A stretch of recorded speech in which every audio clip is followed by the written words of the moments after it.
নমস্কাৰ, মই মঞ্জিৰ কামালে আপোনালোকক স্বাগতম জনাইছোঁ ভয়েস অফ ডেমক্ৰেচিলৈ। আজি মই আপোনালোকলৈ লৈ আহিছোঁ এটা ডাঙৰ খবৰ।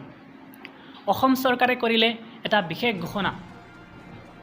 পৰিয়াল পৰিকল্পনাৰ ওপৰত চৰকাৰৰ নতুন নীতি। দুটাতকৈ বেছি সন্তান জন্ম দিলে দিয়া নহ'ব চৰকাৰী প্ৰকল্পৰ সুবিধা। এটা প্ৰেছ মিটিঙত উল্লেখ কৰে এই কথা মুখ্যমন্ত্ৰী হিমন্ত বিশ্ব শৰ্মাই। হিমন্ত বিশ্ব শৰ্মাই কয়, এই পৰিকল্পনা এতিয়া সকলো প্ৰকল্পৰ বাবে প্ৰয়োগ কৰা নহ'ব, কিন্তু লাহে লাহে আমি আগুৱাই লৈ যাম। কিছুমান স্কিম আছে তাত আমি টু চাইল্ড নৰ্মছটো আমি নকওঁ। যেনেকৈ আপুনি ধৰিব পাৰে যে বিদ্যালয় বিনামূলীয়া নামভৰ্তি, তাত আমি দুটা চাইল্ডৰ নৰ্মছৰ কথা কৈ লাভ নাই।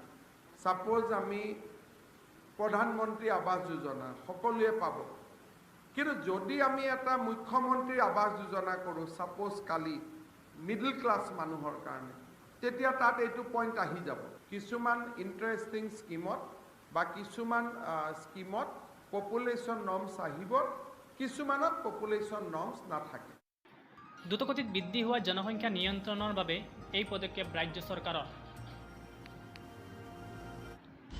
এই পদক্ষেপত কেন্দ্ৰীয় চৰকাৰৰ পৰিকল্পনা অন্তৰ্ভুক্ত নহয়। আপোনালোকক কৈ দিওঁ যে অসমত আগতেও দুটাতকৈ বেছি সন্তান জন্ম দিয়াত চৰকাৰী অনুদানৰ পৰা বঞ্চিত কৰাৰ নীতি প্ৰয়োগ কৰা আছে।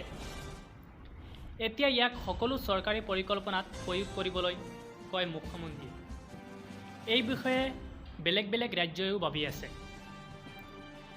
আপোনালোকৰ এই বিষয়ে কি মন্তব্য আমাক কমেণ্টত জনাবলৈ নাপাহৰিব। ধন্যবাদ।